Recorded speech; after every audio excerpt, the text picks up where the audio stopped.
Hello, everybody. Welcome back to James and Flav for now. My name is James. This is Flav. Hello. Exciting times on the podcast. Got possibly a new bit, creepy gym thing, which is exciting. Got a few listeners from around the world, and we have many a new patron. Congratulations. We're closer to not asking for more patrons. One step closer. 11 new patrons last week, which is fantastic. What do you mean, not asking for more? Well, we said last week, we were like, look. Did we? Get it done. Links in the description. Can everyone just become a patron, and then we don't have to mention it anymple Yeah, but there's not. We didn't define a limit to when we If everyone got it done, we wouldn't mention it anymore. But there's a lot of people out there. Yeah, I know. But I'm saying we've got more, and it seemed to work. So get it done. Just get it done, then, please, guys. If you could just make your way, less than a London pint. Just shut your fucking mouths. Become a patron. Thank you. Oh, yeah, we've got a sponsor, but we'll do it next week. I can't be asked to do it.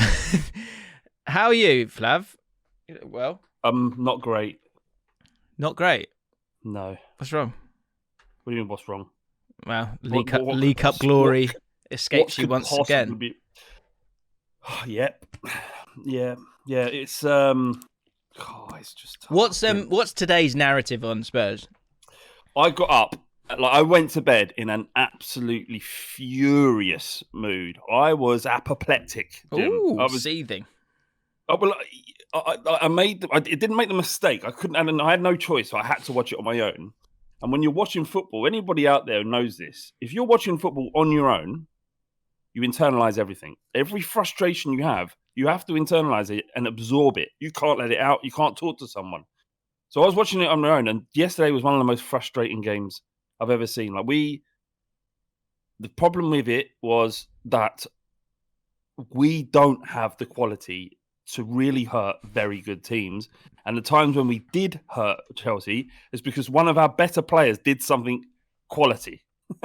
Right. And that's the only. So the fact that this is the way football is. The better players you have, the more chance they are of doing something quality and affecting the game. Go on. The lesser players you have, the less chance that is to happen. Therefore, the majority of the time, the team with the better players and the more money will win more football games. Right. Anyway, so I went to bed, furious. Put myself to bed, basically, in a hump. I went and combed my hair, brushed my teeth, put myself to bed. Did you stomp? Did you stomp up the stairs? Do you know what, Jim? I'm going to be honest. A few things got thrown around. Really? Oh, right. You're straight up pissed off. Not thrown like at the wall, that level of pissed off, but where I'd usually place you place them aggressively. I just chucked them. Chucked them into the washing up bowl. Right. And then I woke up this morning and felt completely different. Just shows you what good rest can do. I went for a walk. I took the dog out early, first thing this morning. Beautiful, crisp morning. Lovely. And I was walking along, and it was absolutely stunning, like beautiful. I live in a beautiful part of the world, and I took advantage of it. And then I realised that none of it really matters, does it? Because sometimes you're good. I thought this was where it's going. Right. All right. Two different sort of little angles on a nihilistic approach to football fandom there for me, Flav. First of all, what's the point? Because it's just the teams that have got the money that will win. And then you've pivoted towards highs and lows. What can you do? Sometimes you're good, sometimes you're shit. Why should I let it fucking ruin my day? I wouldn't let it ruin my evening. So today I woke up with a new attitude. It is what it is.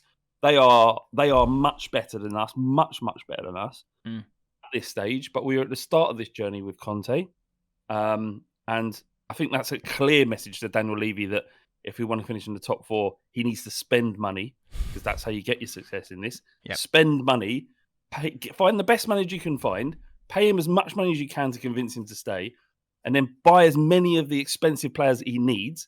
And then we've got more chance of being successful. Really is simple, isn't it? People try and make it complicated. It's more complicated if you have less money. Where's his philosophy? Where's the patterns of play? No, spend more. Yeah. Do you know what you stumbled across there? One of the great life lessons of my beautiful relationship with my wife, which is go to sleep on an argument. Sometimes people think that you should never go to sleep on an argument. Lies. That is lies. That is such a lie, guys. Go to sleep on an argument. Yeah. Try it. Yeah, good luck. Yeah, go on. Try and solve it when you're still both really annoyed at each other. Good luck. I'm telling you, the best thing, the amount of like arguments we've had, and then we've just gone to sleep and we woke up and gone, I forgot what we were arguing about. Yeah. Yeah. So there you go. The worst ones though is when they say, I still acutely remember why we were arguing. Like, shit, the sleep didn't work. The sleep didn't work. God, that hasn't happened as of yet. That would be frightening. Do you know what? It's funny. I've been listening to the Darren Brown podcast, and why? Because it's interesting. Do you not like him? I think he's odd. I think you're odd. Fair. Carry on. But a lot of it's about how we have a first part of the brain and a second part, and the second part does the sort of more methodical thinking aspect. Let's see a problem and break it down. And the first part, which is generally the way you act in the first instant or when you're angry, is let's just smash the problem with a hammer. And if you sleep, it allows the second part of the brain to engage. Right. Come into gear. Is it chimp brain? Is it that thing? I don't know. Anyway, if you've learned anything from today's podcast, don't go to sleep. Go to sleep on an argument. Yeah. So I was angry with Spurs yesterday, but I woke up and I'm not angry with them anymore. Because have you had a little cuddle with Spurs? Not there. We're not there yet. But I made her eggs on toast. Do you know what I mean? Okay. Right. Cup of tea, but we're not there yet. Close. Well, hang on. Is Spurs angry at you, or are you angry at Spurs? I don't think Spurs have any reason to be angry with me. I've done my job, right? Sit on the sofa and watch it. That's my job. I had a sort of gentle debate with a Chelsea fan in our WhatsApp group yesterday about VAR. And we discussed. Someone was like, "Have I ever said how much I like VAR?" And I was like, "No, I don't like it. It's crap." And in particular, we had a sort of long debate over the fact that yes, but if it's correct, he started doing the clear and obvious thing, and I can't hear that phrase anymore. So, someone who wasn't a part of the conversation, can you start from the beginning as to what the issue is? Okay, shall I read it all? Yeah, go on. Let's read it all. Okay. I did go I went heavy-handed, let's say. They were talking about Mariner being rubbish because of the penalties that he gave that were then overturned, okay? Mm-hmm. And I said, I miss the injustice of it all. Yeah. Winky face. He's gone with the laughing emoji. And then a friend went, is football any better yet for it? And then my Chelsea friend said, yes. 2 non-pens and an offside goal. Yeah. Don't leave it with me. All right. Yeah, 2 non-pens, an offside goal in this game, correctly ruled out. I forgot I replied this. Fuck off, I said. From nowhere. I've come from nowhere. This is a WhatsApp group I wasn't really involved in. Fuck off. It's boring and no one truly celebrates a goal anymore. It's shite. Stop, start, bullshit. I was asked then, have you been on the beer, Jim? And I said, sadly not. He said, I agree that something like Villa's goal the other night was outrageous, something that doesn't benefit him. Taking 3 minutes to find out something wrong with a goal's awful. Should all be about clear and obvious. So Kane wasn't clear and obvious, was it? Because he thought it was on. Don't start me this. VAR sucks the life out of football, I replied. I don't care that it was correct today. In the moments where a goal is scored and then checked to find something wrong, it's not a good use. To correct total travesties is right. I said, generally, football is so subjective and so much is lost. The carefree limbs are lost. Thank God it's not in the Championship. It's saddening. Don't get me started on clear and obvious. And then I said, pundits use it as a crutch, which winds me up. Clear and obvious is such a vague term, ironically. And then I started to calm down. Was you sitting there just get fuming and more angry? I just the sort of the short-sightedness sometimes of people that go, well, this has worked for us today, so great. But the fact that, like, honestly, watching football and it goes, the pattern of football is now not goal, limbs, kickoff. It's now goals, replay, wait, slow down, look at the referee. Players don't really celebrate just yet. Then there's a goal. Then there's a heated, pathetic celebration. Start the game again. I just hate it so much with every part of me. You don't, like, as a fan, you don't get to win by screaming injustice, do you? The best way to beat Arsenal was from a goal we didn't deserve. That was the best. Injustice will carry on. It will always carry on. And it's just become this he says, she says, stop, start nonsense. I hate it. Fundamentally, it's a spectator sport. This exists because people like watching it. They like watching it. It's not about the competition, because the competition is only relevant if we're willing to watch it. The minute we go, this is not as good as it used to be, and walk away, then all your rule changes mean nothing. They mean nothing. They mean fuck all. I honestly feel like Mariner gave that second penalty to Spurs because he was like, I'm going to give it, and then if it's wrong, then don't worry about it. It's so football, like, it sucks the energy out of it. It completely sucks the energy out of it. Winds me up. Anyway, our patrons, and if you are a patron, you can join us live each week for the podcast. Catherine is a Villa fan. Went to the game Monday night. It hurt so much in the stadium. We had no idea what was happening in Old Trafford. It looked like a perfectly good goal to us. I mean, it's just, that's what I mean. It's just, and people are like, well, it's here now and it's here to stay. Also, it's putting linesmen out of a job because they are redundant. Yeah, get rid of them. Start getting rid of them. Get rid of them. Their main role. They're actually, do you remember when you had the ones on the goal line who aren't important because you got goal line technology? Like, they're like that. Their only role is to know if the ball is going out of the quadrant. We don't need refs really anymore. It's getting there. We can get them, but that's fine. Just fuck them off. If we're going to do this, the ref's decision means nothing at all, which is essentially what it is. Then just fuck them all off. Get them out. Free for all. Get referees off. No free for all. You have them in the video room, Jim. But don't they need a closer eye on it? Nah, they don't, because they've got cameras everywhere. It's fine. Because VAR knows everything, right? Doesn't it? So, Jim, what we'll have is a big light in the middle of the stadium, which means stop play. No one knows what fuck's going on, but we have to stop because VAR said so. And then eventually it appears up and it says, VAR making decision, foul. Yeah, that doesn't feel quicker. I don't care. Let's make it worse because they fucked it anyway. Let's destroy football. I just watch. You'll all notice it when you're watching football. There'll be the goal, then there'll be the replay, and there'll be the sort of picking of the bones. The picking of the bones. We had this conversation literally the minute it was coming in.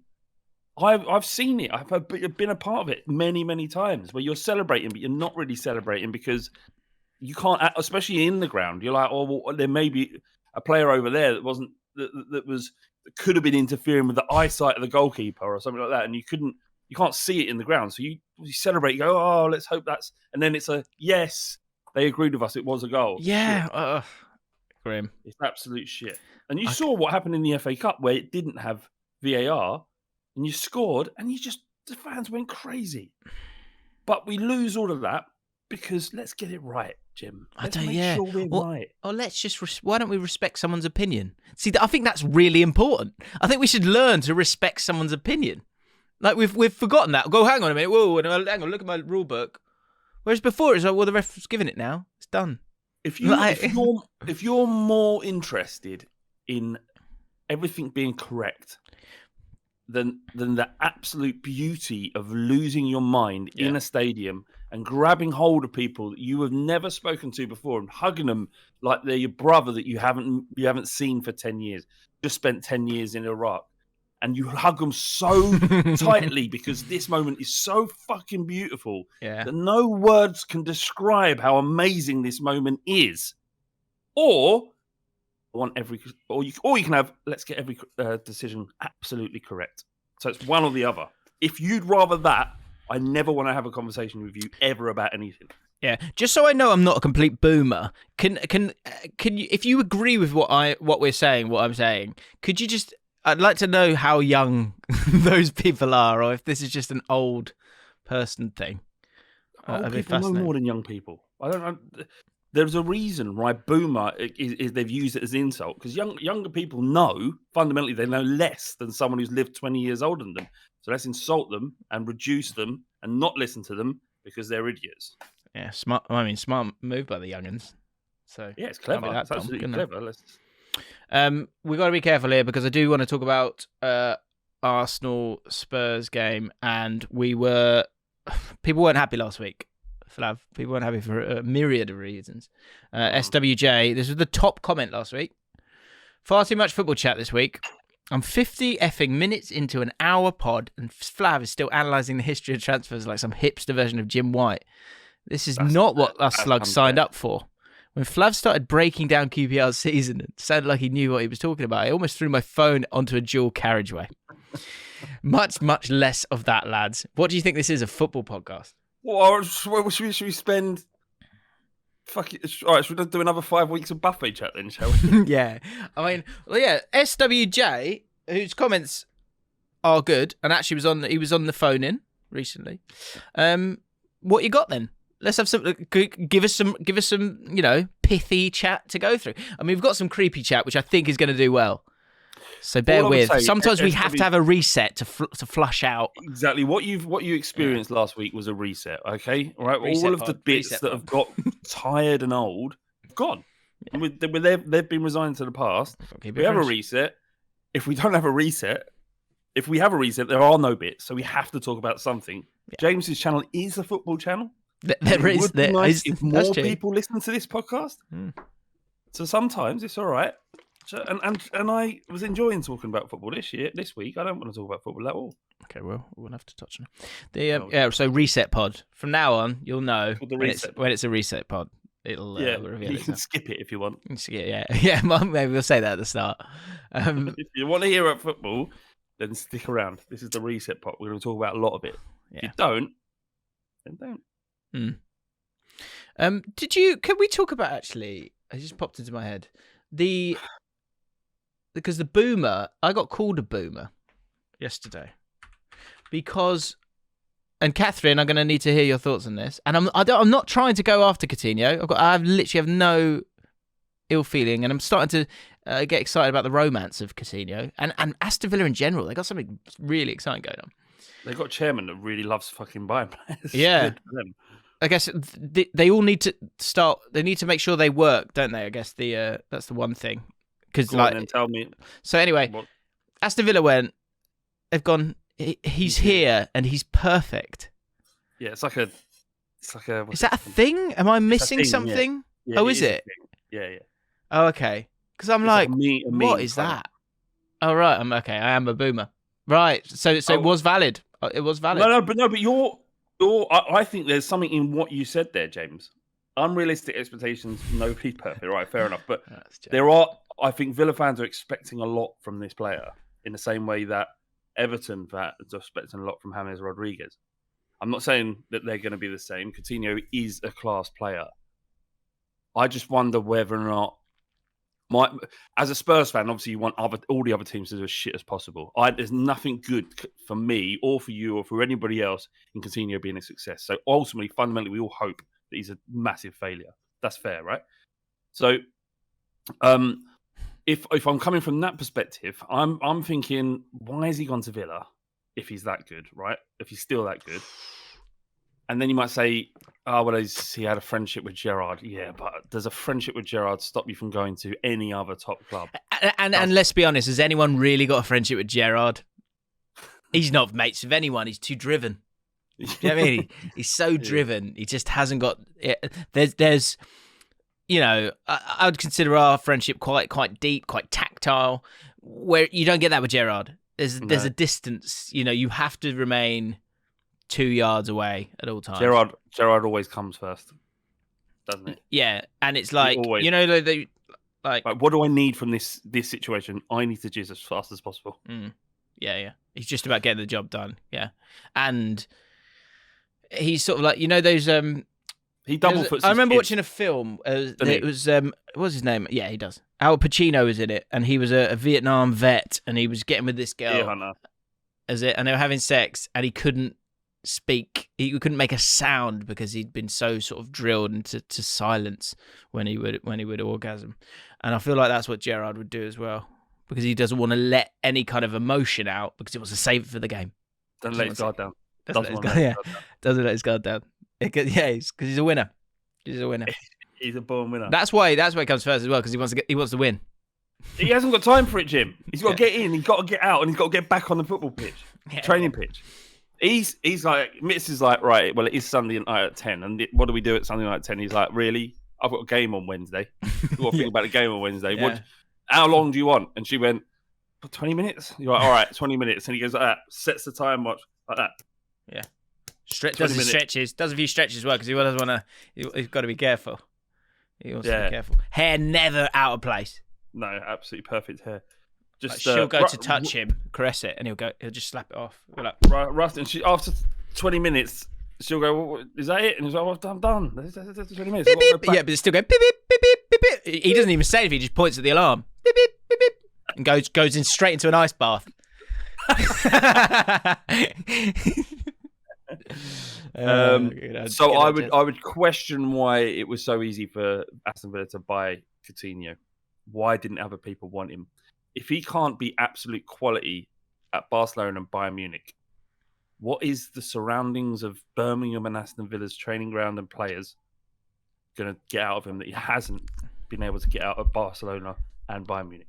You're using the training ground as part of the argument. I think the training ground is pretty good, is it not? I wouldn't worry about the training ground. Training ground? I was making a point that the surroundings of Barcelona are much more sort of grandiose, and the players he's playing. If he can't do it playing with Lionel Messi, he's not necessarily going to do it with Ollie Watkins. But maybe he's a sort of Matt Letizia figure who needs to be the guy. Maybe that's it. Maybe. I'm doing the ESPN videos this afternoon, and one of them is. Got me on? I'll ask him. I can ask him. We are doing they're getting a few sort of little cheeky combined 11 things going on. One will be like Aston Villa, Man United, and I was thinking about it. That Aston Villa squad. More I look at it, maybe it's just one. It's one of those, isn't it? The sort of deflation and inflation of players based on form is amazing. Because when I look at so say you go Luca Digne or Luke Shaw, quite tight, I guess, as a conversation. Maybe I might lean towards Luke Shaw. Varane, fair enough. The other centre back, is there Maguire's been terrible this year, so there's a talking point there for sure. Matt Cash or Delo or Wan-Bissaka, there's a conversation to be had there. Midfield, McGinn's pretty good. Coutinho, Buendia, the Man United midfield is struggling right now. It's Villa. Something's happening there. The problem. I mean, something's only happening as long as they're winning, isn't it? That was somehow profound. That was really profound. Everyone can have a great transfer market and be really adventurous in the transfer window and cite. Dean. How do you pronounce his name? I always get it wrong. I think it's Digne. Digne. Some people say Dean. Yeah, looks a great signing and stuff, and they're being very adventurous. And look, as an Aston Villa fan, Catherine is no doubt watching this. It is really exciting. It's exciting, really, really exciting when you bring in a player like Coutinho. The way I would liken it to sort of Van der Vaart. When we signed Van der Vaart, it was like, oh my god, Rafa Van der Vaart's playing for Tottenham, and the same thing with Coutinho. He's playing for Villa, and they're signing a decent left back as well. So you should be excited, but it doesn't mean anything. It doesn't mean anything until it starts working. Yeah, but I think there's a lot of elements in place here that are just. Yeah, like I say, quite exciting for them. That 100 million for Grealish was worth it if invested correctly. And in terms of that squad, Leon Bailey. Leon Bailey hasn't really played much. Buendia's playing now. Danny Ings has come in. Yeah, it's not that hasn't. I mean, looking on what they're. Are you not excited by that? You don't find that exciting? I think it's a better. I think it's a better team than. It's getting very close to being a better team than Spurs. Based on what though? You're saying on paper, no, is it? On paper, no, right? What do you mean on paper, no? So you got the French left back. What? Yes. What you would have? Martinez, who's the best goalie in the division last year. No, he's not. But you wouldn't have him over Lloris. You wouldn't. I know you hate Lloris, but the 99% of people wouldn't. Have one of the questions I'm going to have as well. Would you have Ramsdale or Lloris if you're picking a team now? If everyone's lined up. You're picking teams now. Ramsdale's had 10 games for Arsenal. Boomer, 20 at most. Boomer, living in the past. Ramsdale's the future. I'm literally living in the now. I'm living in the now. We've had 10 games, and 10 of which 20 games, and 10 of which have been decent. I saw him let one go through his arms the other day. Again, I can't remember who they were playing. It ended up getting beat quite heavily, but it's all the problem with combined 11s is you can't have a conversation about Lloris if Ramsdale has had 10 good games on the bounce and Lloris has had 10 average games, because everybody's so obsessed with what's happening in the moment in terms of form. Like combined 11s are about form; they're not about anything else other than the most recent form. So, all right, if this is a combined 11 about form, then you look into go on who scored and see who's got the best rating, and that's who you pick. Okay, let us know in the comments below. Let's read out some comments. We've got listeners from around the world. Thank you for letting us know. Benjamin Sherlock, weirdest place I've listened to the pod: when studying in India for 2 years. We did a week-long trip to Delhi where we had to take an overnight train. I'm originally from Ireland and therefore India was a massive cultural shift. I remember vividly falling asleep in my train bunk while several men bickered in Hindi about the smell of coming from each other's feet. I put my earphones in and drifted off to the glorious opening trumpets. That's wonderful. That is good. Can I just one thing that's just popped into his head? While Ramsdale was getting relegated with 2 teams, Lloris was winning World Cups. So let's put Ramsdale in because he's had 10 good games for Arsenal. Living in the past. All right, just carry on. Okay, Robert Godfrey. Robert Godfrey, listening to Zimbabwe. Zimbabwe. Is that problematic to do just accent self? It's fine, isn't it? Zimbabwe. I don't know. Do you know what makes me think? I played cricket with this lad once, and we were in the car and we were walking, get into the ground, and we had to go through this like bumpy little road towards the cricket ground. And I always remember him saying, "Wow, these are like the roads in Mozambique." And I used to love how I used to just like saying it. You know, I get certain little phrases I like saying. Is that a positive thing or not? I think so. He's like, "Wow, these Mozambique, like Zimbabwe." Because I can only say certain sentences sometimes with accents. These are like the roads in Mozambique. Anyway, what I would like to know, and I'm not expecting anyone to be educated, but if someone can give us, I don't know why Zimbabwe and Rhodesia are the same. I know there's some connection, but I don't know what it is. Right? Can someone give us a paragraph next week? Let's educate people. Let's be educated. Paragraph on the connection between Zimbabwe and Rhodesia. What it is, and isn't it the same country? I think so. I thought it was. My mum lived in Rhodesia when she was a kid, so I'll get her to pop a paragraph in, shall I? No, I don't want to. Just give them the job. It's their homework. Okay. You're like the teacher. You don't do the homework if you're the teacher, do you? Yeah, you don't get your If you're the teacher, you don't get your mum to do the homework, do you? It's a good point. My understanding is that Rhodesia used to be what Zimbabwe was called. Yeah, that's what I thought it was as well. So Robert Godfrey's listening from Zimbabwe. Strangest place I've listened to the pod is on a game reserve watching elephants. Christ, that is jarring. And Nick Hale, it says, not sure how niche this is, but South Africa. Been listening to you guys since the days of Social Club and Talking Balls. Wow. Quotes of the week from last week, and I really, really, yes, there was a lot of football chat last week, but go back just to watch Flav trying to say the formation from last week. I think I might be able to find it really quickly, actually, because what made me laugh out loud was someone wrote a comment saying 804, the struggle is real. and it was you tried to say For it. me, Dropbox so is funny. We've got a seamless way. I was trying to get to a point, but realised we've all been there. Say the correct formation. We've all been there. Like, definitely. Because I didn't realise how long it went for in the moment. It felt like, for me, it was going on forever. Did it? For hours. That's funny. Right, let me just find it. Oh, here it is. I know it's here. It's just... Right. It's so funny. Here we go. Right. Struggle is real. A lot of comments last week. Yeah. 804, the struggle. Jammy Jam Jars. He's one of our patrons. Great work. 840. 4-3-4-3 or a 5-3-2. Sorry, 5-3-2. A 5-4-3-4. For fuck's sake, 3-4-3. That's what we played. And we just didn't have any. 3-4-3.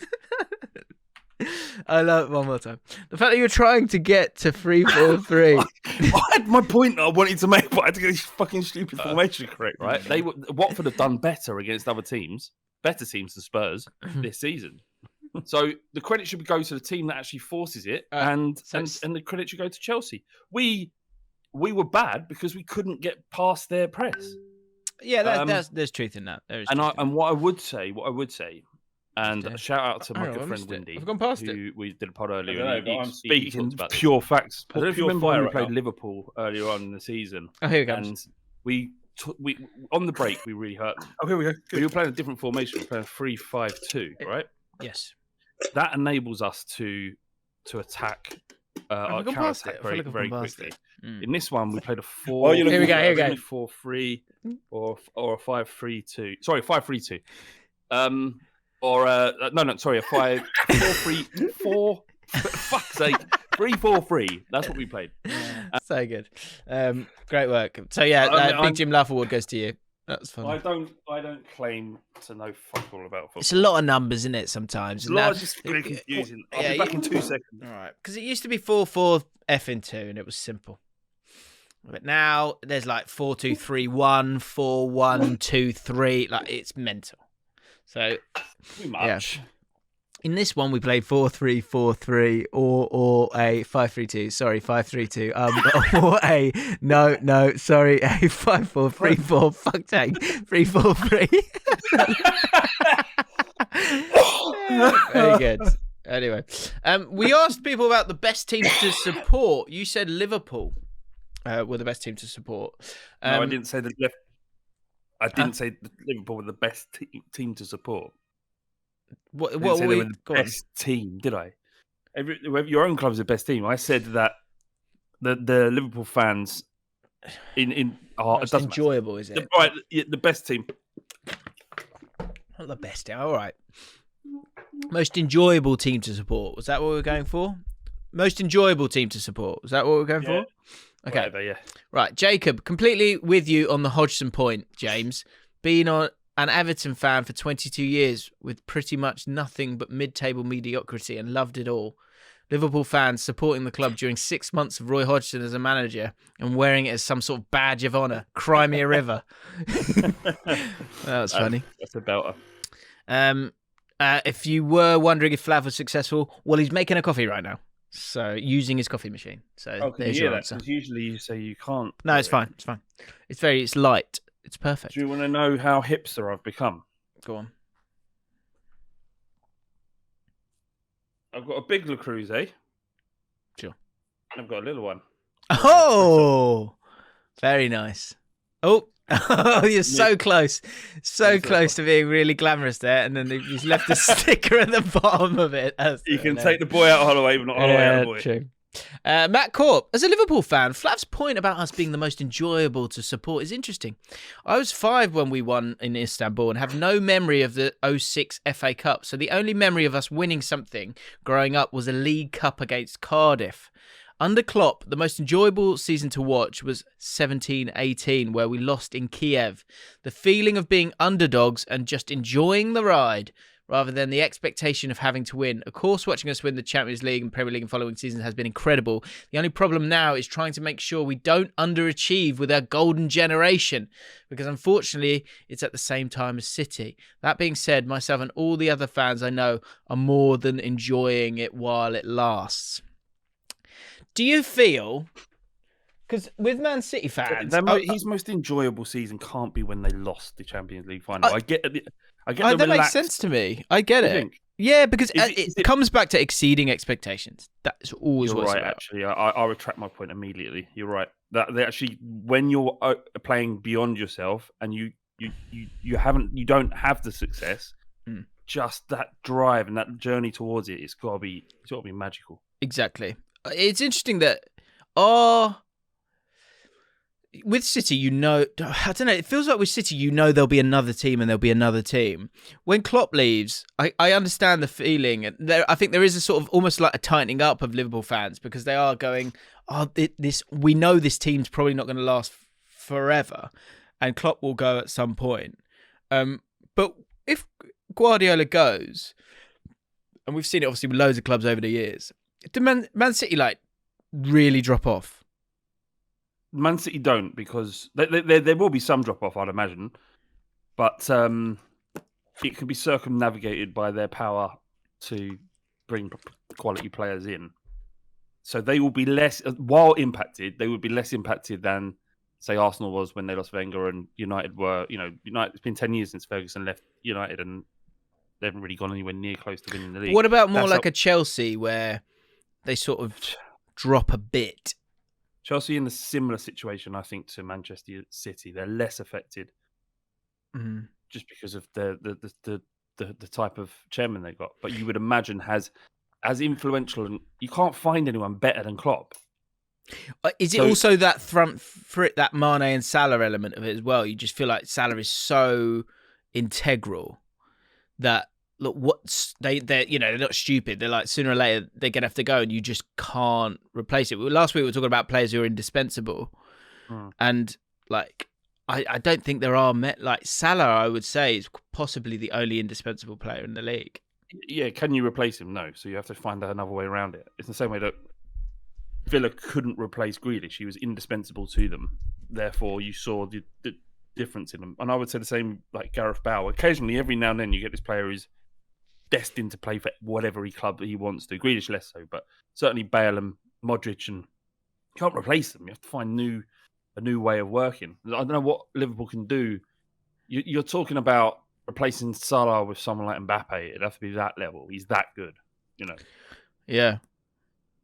Even Mbappe isn't going to guarantee to do what Salah has done. Like, it doesn't. They could spend all the money in the world. They're not going to find another player that performs the way Salah does and returns the numbers that he does. Yeah, they know how good he is. Everybody knows how good he is. I think I've been for the bulk of the season. I've generally been quite impressed by Liverpool's like durability of knowing that they need perfection. But like, I do feel like when it comes to those two, Man City and Liverpool, it feels like Man City are sort of just like not cruising, but like their engine isn't as strained as Liverpool's all the time, if that makes sense. Or like Man City, I can just see them sort of drifting off into the distance and just like the clunk of Chelsea and Liverpool, like of drawing a game here and there. Like Man City are just so good. It's crazy. It's a machine. But it can't, like, it's still about humans, though, isn't it? Do you know what I mean? It's still about humans. So, like, when Guardiola goes, there has to be a sizable drop off. Hopefully. No, I don't know. Fingers crossed. I mean, like, again, like, unless even that element of hard work that you get from Guardiola, like being the manager. Do you know what I mean? Like the standards because I think that's what's pretty special about Gerrard, is that I think you kind of want to raise your level for him. Like I feel like I'm seeing that. Like, and well, also, you saw that. You certainly saw that at Rangers for sure. And you might say, oh well, it's shit. The league's not very good, so of course Rangers are going to be up there. But you saw that change in them, and I guess you've seen that to a certain extent at Villa as well. But I think someone like what will happen is that Liverpool will end up getting, or Man City once they leave, probably end up with someone like Conte or Ten Hag. That's the kind of thing. I think Liverpool's probably, if I was a Liverpool fan, if you're looking for a successor to Klopp, and what is his? He hasn't said anything about leaving, has he? He's gonna. When's his contract's up? He's got years left, didn't he? Guardiola? I don't actually know. No, Klopp. I don't know how long they've got left. But I think he's, was it 2026 or something like that? Ollie says Salah is definitely replaceable long term. Well, yeah, when his legs don't work, he's replaceable. Ollie, cool, this is brave. I argue Bowen under Klopp becomes a monster in the same way as Mane and Salah. Salah. You can't say Bowen is ever going to become Salah, but Mane is a closer shout. I think Bowen's got a very high ceiling, and with Klopp, he would be a great signing. Yeah, punchy take. Mane. But I can't stop Ollie. I think you're underplaying. I think Ollie's underplaying Salah because he knows it's likely that he's going to be leave. So he's trying to. Yeah. Look at his numbers. Bowen ain't going to return those numbers. No one is. No one in world football will return what Salah's done since he joined Liverpool. You're not going to find another player that does it. Harry Grimes agrees. If you do, you would be very, very lucky. Harry Grimes agrees. Jared Bowen's the best player on the planet, he says. Sure.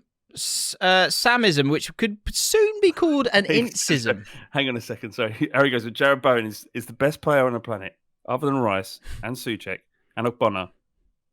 but not Masuaku. He is the scapegoat, isn't he, Masuaku? They all like, oh wow, we got such an exciting team. Apart from this lad, can we just get a better left back? Yeah, it could be an Incism because I think it's back-to-back weeks of Paul Ince doing his thing. I think he might be injured, I want to say. Jack Evans. Just to finish, Ollie says, no, I love Salah, but I think the system is more than the individual. It's not true, Ollie. He is the bollocks. He's built the team around. Yeah. You can't just stop it. Just say, I love him. I hope he never leaves. Right? Yeah. That's the end of the argument. I want an apology with you, and I know what you look like, but holding a spoon if Liverpool lose this weekend because Salah's or he could just say, well, I could stop helping you with the TikToks if that's what you want. Then you'd have to apologise. Yeah, all right. Well, let's just move on then. Leave it. Savism. Yeah, Jack Evans. Savism for Paul Ince on the United versus Wolves game. When talking about McTominay, he mentioned he needed to add goals to his reservoir. Reservoir? Wow. That's not even a Savism. I'm quite excited by this. I think this could be Incisms. So it's literally you've just swapped a word. Like, I think I did one. I got done for a TikTok where I said he doesn't get the. I think he doesn't get the. I was like, he does get the credit he deserves, or something like that. I basically got it right. I got the word clearly wrong. But add goals to his reservoir. Reservoir doesn't mean anything. I know he's gone for resume, but yeah. But I know repertoire. I think I meant repertoire. Goal to his repertoire or resume. See, I've just done it. I've done it. Yeah. That's no. You know what I've actually realised is that everybody is very capable of doing a Samism. They have all the time. Whereas back in the day, when I just thought it was Sam that did it. I mean, Sam's. He's elite. He's a predator. He'll find it. He'll sniff one out. Sam's a great man. He's a great human. He's a great guy. Okay. Day one. We were asking people, do you remember day one of the podcast? Tinface87, I think you got it. Day one is when James was a guest on the Long Ball Street podcast and stole the show. That was the germination of the seed that has grown into the mighty slug tree we have today. Well done. It was when I wore that Scottish rugby top, I think. I remember that. I hate that top. Huh. I remember though, Jim, and I remember actually thinking, "There's something. There's definitely a podcast between us. There's definitely a podcast." I remember thinking, "Get me out of here." No, I'm joking. I don't mean it on that pod specifically, but I remember us talking about football and obviously our relationship building. I thought there's a podcast in this relationship. Okay, I wasn't wrong. We will finish with an I Met Once Steve Bruce edition, which is quite exciting. But we'll need spoon confirmation and then some creepy moves. Last week we spoke. I had a creepy moment in the gym, which it didn't really land, did it? So I'm not sure it was that creepy. What was it again? Because I remember listening to it and thinking I feel uncomfortable. I popped down. I sort of came back from hoping to go into the spa section, but they were getting it done up for some reason, and came and put my towel down and then my negotiation book that I was reading, and then caught eyes with sort of a young man, and I was concerned that he felt like I was chatting it up via the medium of a negotiation book, as in, shall we negotiate? For what? Sex, I presume. Yeah, I don't know. All this top-bottom chat, maybe I'm starting to picture things. I don't know. But anyway, he asked, like, are moments that have been creepy, but you didn't mean for them to be creepy. And I think there's a service we can do here for, what our largely male audience here. Because there can be moments where you are being creepy and you're not meaning to be creepy. So, it's all good learnings, I think. So we'll do that in a second. But Robbie Holmes... I Met Once, Steve Bruce edition. Here we go. Because Steve Bruce, his face, which is probably bullying, really, isn't it? Has been a topic of conversation over the weeks. Quick backstory: I work at Macclesfield FC as a videographer, who also happened to employ Steve Bruce's son, Alex. Last week, Steve came down to watch Alex play in our game at home against Winsford United. And as he is such a big meme on this podcast, I was determined to meet him and hopefully get a photo with him. Using my media privileges, I was able to gain access to the suite he was in before the game and approached his table where he was sat with Robbie Savage and the other VIPs. Brackets. Please note, as to not be impolite, this was done at an appropriate time after everyone had finished their meals and weren't deep in conversation. I nervously approached Mr. Bruce, nice bit of respect there, and asked him, Steve, can I get a photo? To which he replied, of who? Me? Oh. I replied, yes.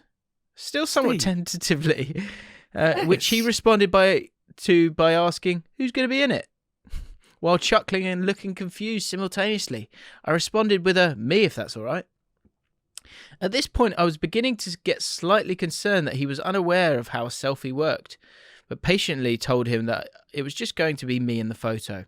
He again chuckled while looking confused and obliged to take the photo with a... which I've DM'd to Jim over Twitter. I haven't seen this. Oh, wow. Let's have a look. I haven't seen this, Rob.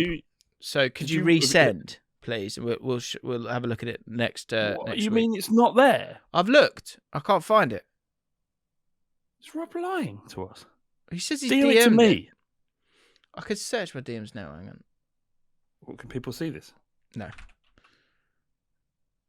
Yeah, he's not there. You piece of shit, Rob. I don't think. Yeah, I think Rob, you're a liar. Rob, you're I don't want to call you. lying. I don't want to. And the call thing you is, that. why lie about something that could so easily be proven by us? Oh, something's gone wrong here. Anyway, I want to see the picture. I prefer to think he's a liar. Yeah. I just made this story up about Steve. Currently he is a liar. Yeah. Overall, from my brief, somewhat awkward encounter with him, Steve Bruce struck me as a genuinely down-to-earth and lovely guy.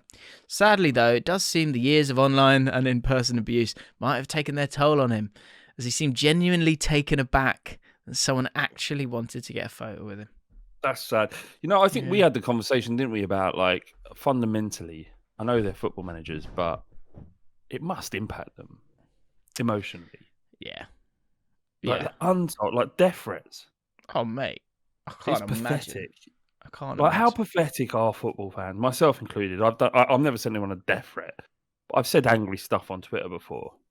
Like, we are pathetic. Did you go? Have you been personal about your hatred? Or is it? What I aimed it as? I don't think I've ever. I mean, feel free to go back through my Twitter account. Here it is. Here it comes. We're cancelling him. Let's go. The wave is upon us. I'm not. I'm short of saying anything like racist or transphobic or how can you be? I don't know what.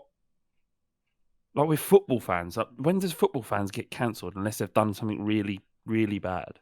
Yeah. Well, I mean, I saw there was a report and they was talking about it, and actually they were talking about the abuse that Rashford and Saka and Sancho received after the Euros final, and Simon Jordan was sort of brave enough, I think, and fair enough to him, and he was saying that the one thing we've got to be careful about is that yes, okay, there is racial abuse, but essentially saying that a hate crime is anything that upsets. I'm butchering it, but something that upsets basically the individual and is negative. And what he's saying is that like digging out a player's performance or things like that, stuff that aren't transphobic or racist or whatever it might be, like there still probably needs to be space for that so that there can be like critique within free speech. It was interesting. No, of course, quite brave for him to kind of do that, because the easy thing to do is to just go, keep pushing with the look, racism is bad, which obviously we all know because we're not stupid. He does. I would say that he does. I really enjoy listening to him. I enjoy listening to anybody who isn't, even if I don't if I disagree with them, I'll still listen to them. Do you know what I mean? If they're interesting. And anyway, look, he does. He's very comfortable in that, saying what he actually believes rather than just saying platitudes to ensure that he keeps his job. He's so wealthy, he doesn't have to worry. If he gets cancelled, so what? He goes and sits on his yacht. Being personal about players because they're shit and atting them directly on Twitter. Yeah, it's low. You look like an idiot. Yeah, you look like a twat. You just look like an idiot. You look like an utter twat.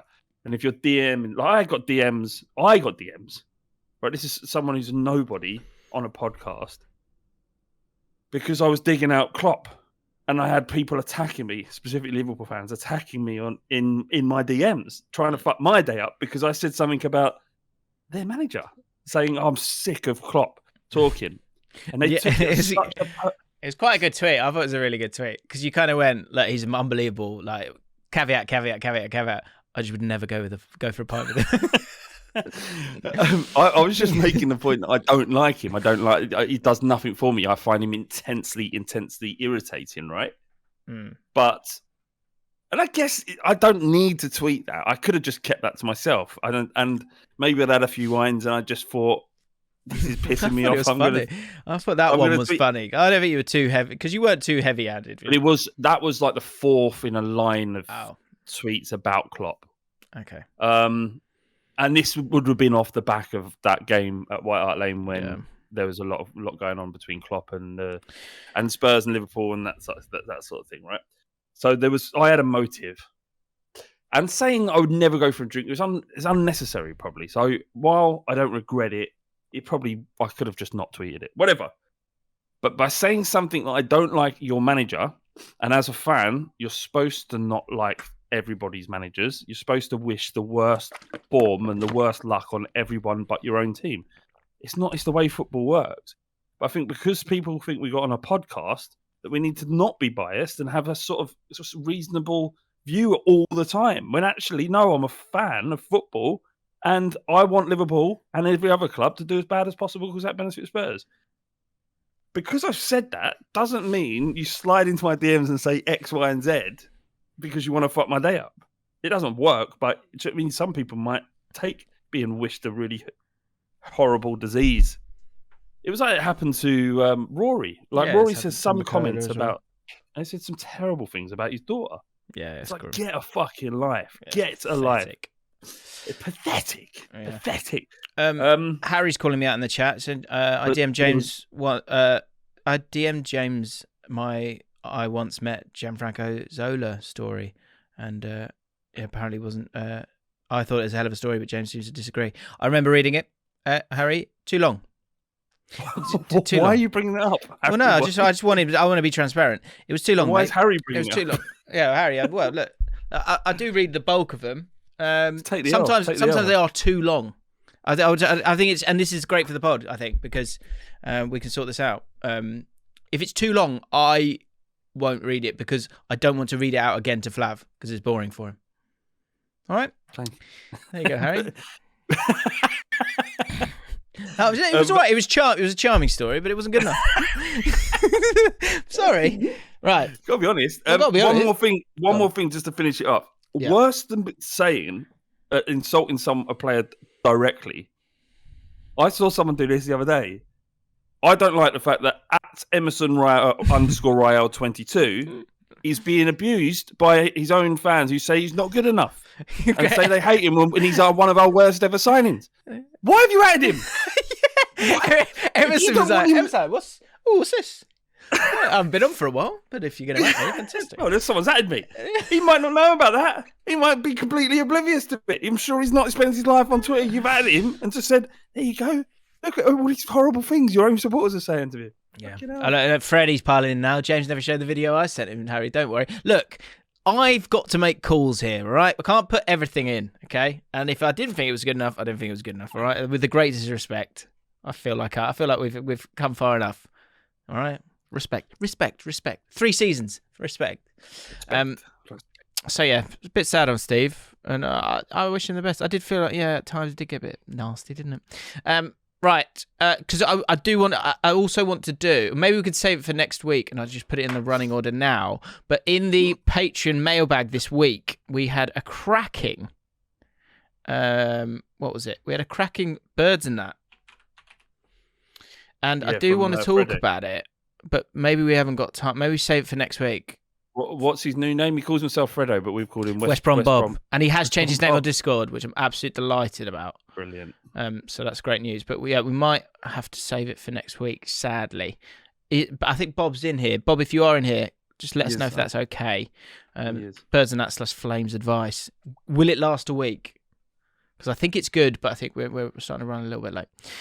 So, right, Creepy Jim, as teased throughout. Here it comes. And I'd like to actually call this... Because Creepy Jim, I'm not sure that really works for me. So, creepy, but I didn't mean it. Does that sound as good? I don't think it's good already, Creepy Jim. Forget it. Owen Taylor, This is great. Right, ready? I'm ready. I'm getting comfortable. Ready to be creeped out. Owen Taylor, on my wedding day, so it's not Owen, just to be clear, on my wife's maid of honour was her heavily pregnant sister. The bridal party were getting photos, and the best man was asked to get some photos with the maid of honour. From behind, he caressed her pregnant belly. They had only met once before that day. He knew instantly how creepy it was. That is horrible. Oh. From behind. From behind, yeah. He's gone up. He's met her once before and gone up like that and just caressed her pregnant belly. Not nice. What is it? Why is it that pregnant women, that people just feel like, oh, I want to touch her belly? It's mad. Because there's a baby in it. He knew. I like the fact that he knew instantly how creepy it was. I like the idea that he's gone. Made a mistake. He's gone. What have I done? What have I done? And there's pictures of it. Oh no! Fantastic. I'm literally I'm recoiling here. Yeah. It goes through that. Matt Ernie, creepy Jim, spelled Gym. Thanks, Ollie. I had an awkward situation at this gym this week. Also, it was a leg day.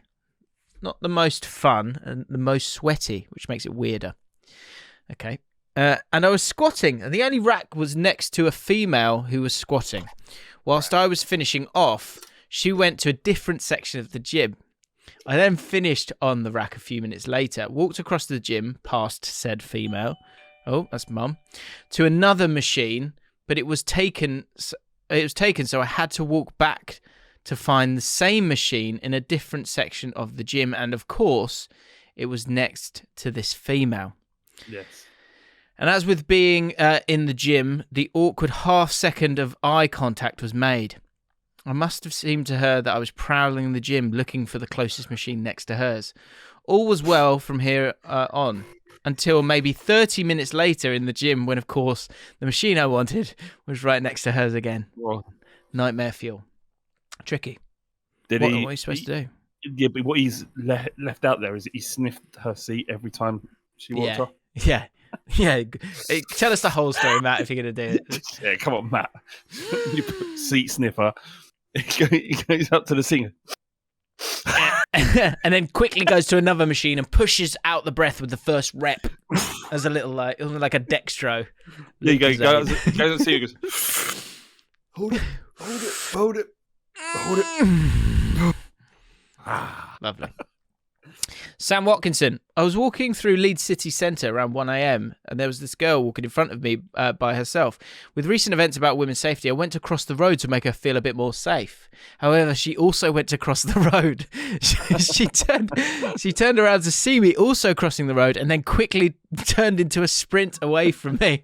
I mean, it's sort of funny, but it's also quite tough, isn't it? Like, it's also sad that it's got to this stage. Yes, it is, but that is a proper gentlemanly thing to do. Is if it's late and you happen to be 10 spaces behind a woman, just cross the road, because even if obviously you're not going to end up doing anything, but they don't know it and it's feel uncomfortable. Also, when you get across the road, go, see, I've crossed the road for you. Don't worry. Yeah, that's going to be... Maybe from like 20 yards, can you just go, I'm just going to cross the road. Maybe that's... I'm not a sex pest. Yeah. I mean, it's not easy being a woman. Bloody hell. Yeah, grim. So tough. Sam, you've done nothing wrong there, but just one of those things. But it's good, yeah. The fact that you're trying to cross the road and make life easier is good. Yeah, well done. Still, you're so creepy that even when you're doing the right thing, it makes it even creepier. Yeah. I'm enjoying these. These are good. Yeah. Okay, last one then. This is a bit. I've got a long one maybe for next week. Oluwalu Fayakun, creepy Jim. First time commenting on the pod. Love it, by the way. Oh, great. What always catches me off guard is when you're walking up a flight of stairs and there's a girl in front of you. I'm trying to time a head turn left or right. up to the ceiling or down to the floor every few seconds, only for them inevitably to turn around when you're looking directly at their behind. So this is like when you're going up the stairs and they're a couple of steps above, so your sort of head is in line with their bum. Matt would run up the stairs, right up behind him, and go. Mav, yeah. Okay. Yeah. I don't know what to say to that. Just go, yeah, he would. Yeah, definitely. Every few seconds, only for them to inevitably turn around when you're looking directly at their behind. Kills even more when they pick up the pace because of it, and you know you've meant nothing by it. Tough. How would you get around? How would you navigate that, Flav? Just walk with your head down, maybe. Well, don't stare at their ass for a start. I mean, you said it's not. You didn't mean anything by it, but your eyes are directly looking at her bum. Yeah. So, have you ever been caught looking, Flav? No, because I'm acutely, I'm very conscious of it. I'm very conscious of it. When like, yeah, you just don't. I don't. I mean, little. I mean, it's impossible not to. But I try my hardest. Like I've never been that person who they're walking along and then they turn around to check out a woman or anything like that. There is a sort of wiring in men that I think that just does kind of what your head sort of does want to turn sometimes. Men are fundamentally, in this instance, they're quite vile. I would say. Not in all instances. I'm not saying men are garbage like that because I don't believe that either. But I think it's a weird hard wiring that comes from somewhere where you're just drawn to it, I guess. I got caught by fam once. We were on a no, not looking at her. No, I got caught. We were sat on the train. And like in the next carriage along, like some woman came onto the train. He was very pretty, and I went. So fam sat this side of me, and like the woman's that way, and I went. Like that's like really obvious. I didn't mean to, but I just got caught. So I went, and she's like, "Oh yeah, you're right, are you?" So I'm enjoying that, are you? Sorry, love. Enjoying the, but it wasn't. It was overall beauty. It wasn't just bum beauty. Which is very different. There's a few people in the comments from our patrons saying all men are garbage, and I think that's very unfair. Oh, yeah. We're all trying to, just try your best, is what I'm saying. I think being alive is quite difficult, and just being grouped in with everyone is a difficult thing to take, I think, sometimes. Okay. Well, I don't know. I could go into more, but I've been having thoughts about this recently. Interesting. Well, maybe we'll save that for next week, maybe. I don't know. Unless you want to. Maybe not the right platform. Maybe we'll do it on the other. Do it on the mailbag, yeah. We like to go deep on that. Steady with the espressos, by the way. Steady. That's two in a pod. Steady on. Jim, I don't understand, and I really wish I would, because you know how much I enjoy altering my perception and doing things to make life a little bit more interesting, right? But coffee is one thing that's never affected me. Like, it doesn't have any. I can have a coffee before I go to bed. I remember Adam used to talk about feeling like jittery and a little bit sort of hyper when you'd had a couple of coffees. Yeah, definitely. But I've never had that. I've never had it. Like So what you just like the taste? Yeah, I love coffee. Do you just drink it just gives you the kick? I've sort of got used to it now and actually kind of like to have it, but I don't know. I think I have used it. I definitely, I don't want to be drinking coffee after. I don't want to be having more than 2 coffees. Full stop. And certainly not after 4. I think this will be my 3rd coffee today.